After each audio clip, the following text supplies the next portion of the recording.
Saudaraku yang dirahmati Allah Subhanahu wa Ta'ala, persoalan terbesar dalam ibadah kita hari ini bukanlah kurangnya gerakan, bukan pula kurangnya bacaan, tetapi kurangnya kehadiran hati. Kita sholat 5 waktu, bahkan mungkin ditambah dengan sunnah, tetapi seringkali hati terasa kosong, hambar, tidak bergetar, dan tidak tersentuh. Kita berdiri menghadap kiblat, namun hati menghadap dunia. Kita membaca ayat-ayat suci, tetapi pikiran sibuk menghitung keuntungan, mengingat percakapan, merencanakan aktivitas setelah salam. Inilah penyakit yang sangat halus, namun dampaknya besar. Menghadirkan Allah Subhanahu wa Ta'ala dalam sholat bukan perkara mudah, tetapi bukan pula mustahil. Ia dimulai dari kesadaran bahwa sholat adalah pertemuan pribadi antara hamba dan Robnya. Bukan tontonan, bukan rutinitas kosong, bukan sekedar kewajiban administratif agama. Sholat adalah dialog suci. Jika kita sadar bahwa setiap bacaan didengar, setiap bisikan hati diketahui, setiap air mata diperhatikan oleh Allah Subhanahu wa Ta'ala, maka hati akan mulai melembut. Hati yang jernih adalah hati yang merasa kecil di hadapan kebesarannya dan merasa sangat membutuhkan rahmatnya.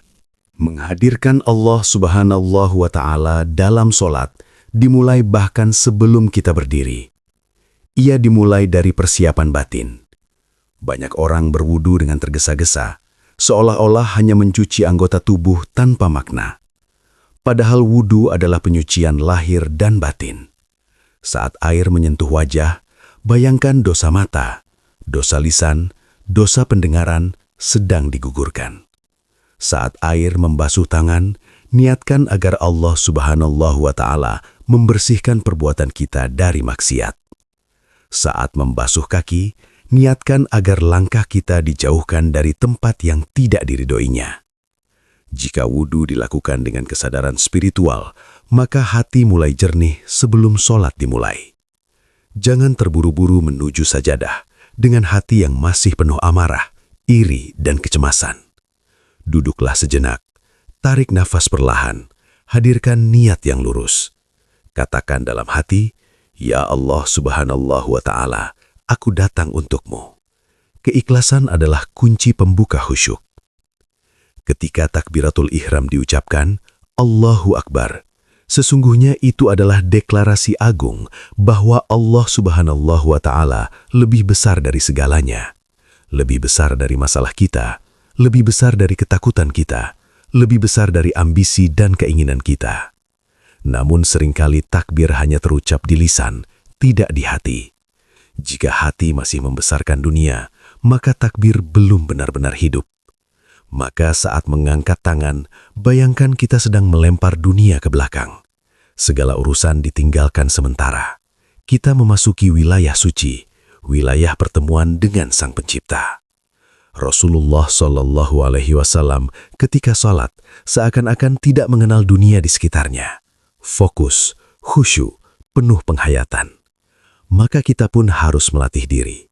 Jika pikiran melayang, kembalikan dengan lembut. Jangan putus asa, karena khusyuk bukan datang tiba-tiba, tetapi hasil latihan yang terus-menerus.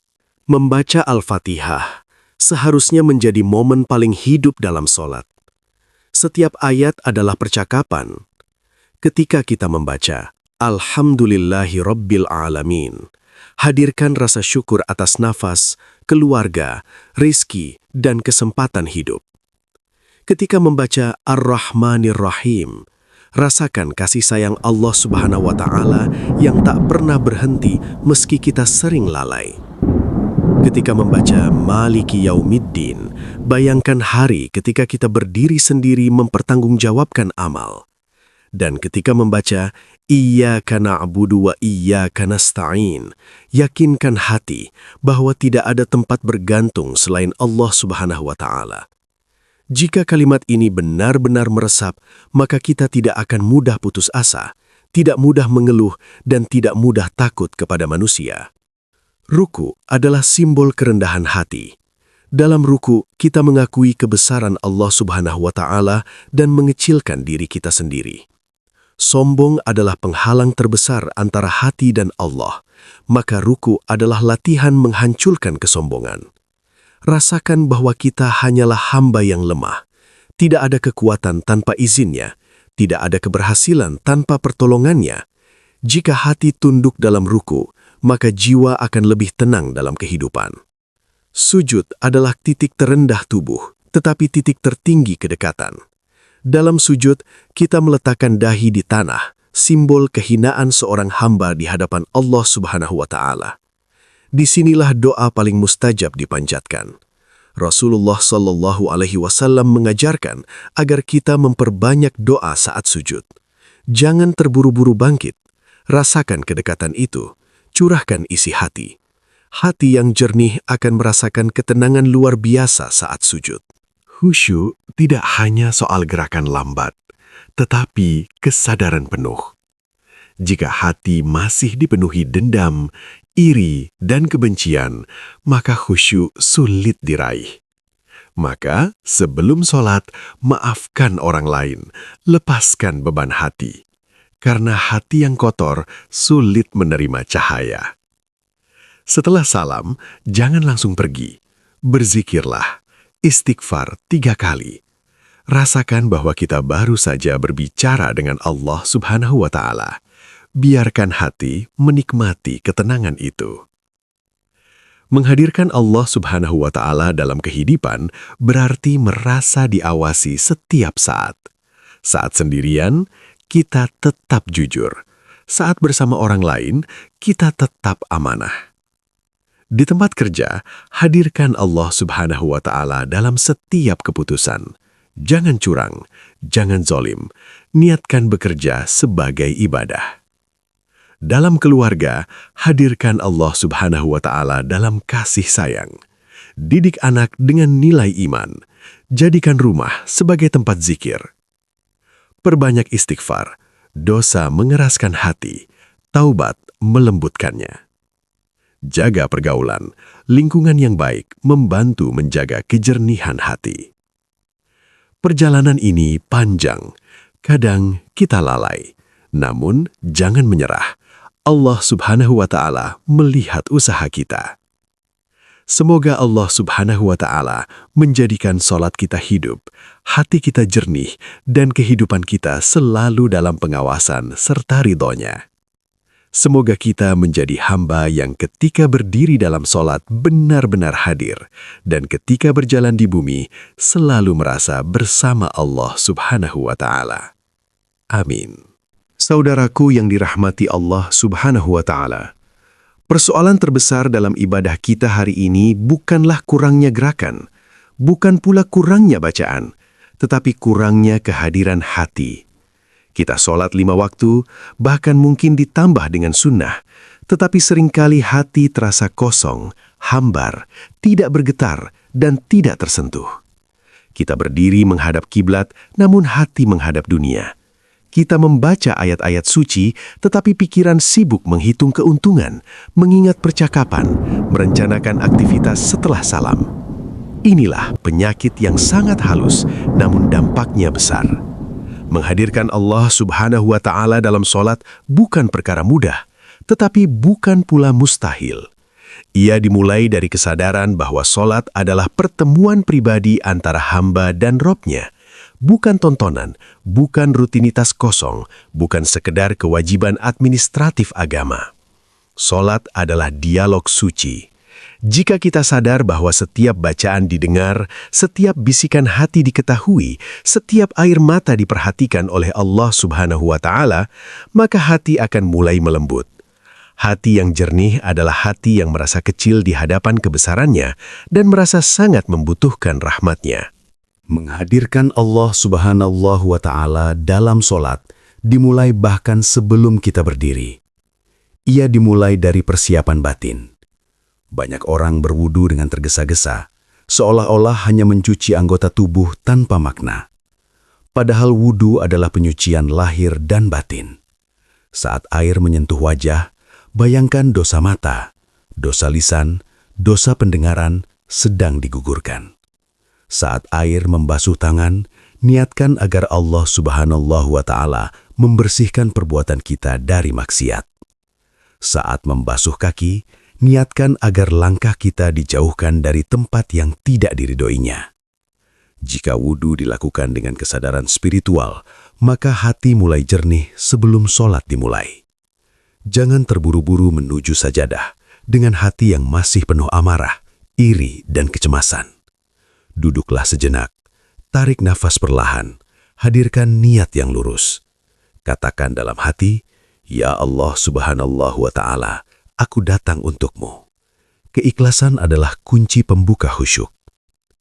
Ketika takbiratul ihram diucapkan, Allahu Akbar, sesungguhnya itu adalah deklarasi agung bahwa Allah Subhanahu wa Ta'ala lebih besar dari segalanya, lebih besar dari masalah kita, lebih besar dari ketakutan kita, lebih besar dari ambisi dan keinginan kita. Namun seringkali takbir hanya terucap di lisan, tidak di hati. Jika hati masih membesarkan dunia, maka takbir belum benar-benar hidup. Maka saat mengangkat tangan, bayangkan kita sedang melempar dunia ke belakang. Segala urusan ditinggalkan sementara. Kita memasuki wilayah suci, wilayah pertemuan dengan Sang Pencipta. Rasulullah Shallallahu Alaihi Wasallam ketika salat seakan-akan tidak mengenal dunia di sekitarnya. Fokus, khusyuk, penuh penghayatan. Maka kita pun harus melatih diri. Jika pikiran melayang, kembalikan dengan lembut. Jangan putus asa, karena khusyuk bukan datang tiba-tiba, tetapi hasil latihan yang terus-menerus. Membaca Al-Fatihah seharusnya menjadi momen paling hidup dalam sholat. Setiap ayat adalah percakapan. Ketika kita membaca Alhamdulillahi Rabbil Alamin, hadirkan rasa syukur atas nafas, keluarga, rizki, dan kesempatan hidup. Ketika membaca Ar-Rahmanir Rahim, rasakan kasih sayang Allah Subhanahu wa Ta'ala yang tak pernah berhenti meski kita sering lalai. Ketika membaca Maliki Yaumiddin, bayangkan hari ketika kita berdiri sendiri mempertanggungjawabkan amal. Dan ketika membaca Iyyaka na'budu wa iyyaka nasta'in, yakinkan hati bahwa tidak ada tempat bergantung selain Allah Subhanahu wa Ta'ala. Jika kalimat ini benar-benar meresap, maka kita tidak akan mudah putus asa, tidak mudah mengeluh, dan tidak mudah takut kepada manusia. Ruku adalah simbol kerendahan hati. Dalam ruku, kita mengakui kebesaran Allah Subhanahu wa Ta'ala dan mengecilkan diri kita sendiri. Sombong adalah penghalang terbesar antara hati dan Allah, maka ruku adalah latihan menghancurkan kesombongan. Rasakan bahwa kita hanyalah hamba yang lemah. Tidak ada kekuatan tanpa izinnya, tidak ada keberhasilan tanpa pertolongannya. Jika hati tunduk dalam ruku, maka jiwa akan lebih tenang dalam kehidupan. Sujud adalah titik terendah tubuh, tetapi titik tertinggi kedekatan. Dalam sujud, kita meletakkan dahi di tanah, simbol kehinaan seorang hamba di hadapan Allah Subhanahu wa Ta'ala.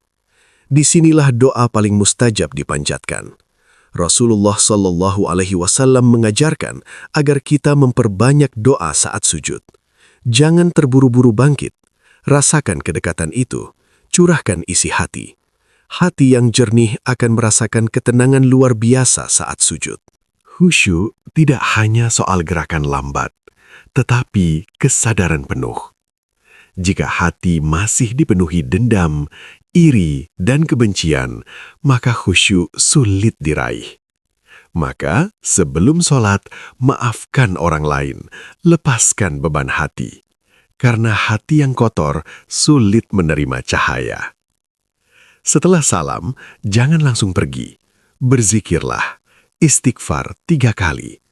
Rasakan bahwa kita baru saja berbicara dengan Allah Subhanahu wa Ta'ala. Biarkan hati menikmati ketenangan itu. Menghadirkan Allah Subhanahu wa Ta'ala dalam kehidupan berarti merasa diawasi setiap saat. Saat sendirian, kita tetap jujur. Saat bersama orang lain, kita tetap amanah. Di tempat kerja, hadirkan Allah Subhanahu wa Ta'ala dalam setiap keputusan. Jangan curang, jangan zolim. Niatkan bekerja sebagai ibadah. Dalam keluarga, hadirkan Allah Subhanahu wa Ta'ala dalam kasih sayang. Didik anak dengan nilai iman. Jadikan rumah sebagai tempat zikir.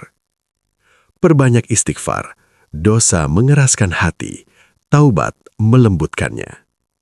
Jaga pergaulan, lingkungan yang baik membantu menjaga kejernihan hati. Perjalanan ini panjang, kadang kita lalai, namun jangan menyerah. Allah Subhanahu wa Ta'ala melihat usaha kita. Semoga Allah Subhanahu wa Ta'ala menjadikan sholat kita hidup, hati kita jernih, dan kehidupan kita selalu dalam pengawasan serta ridhonya.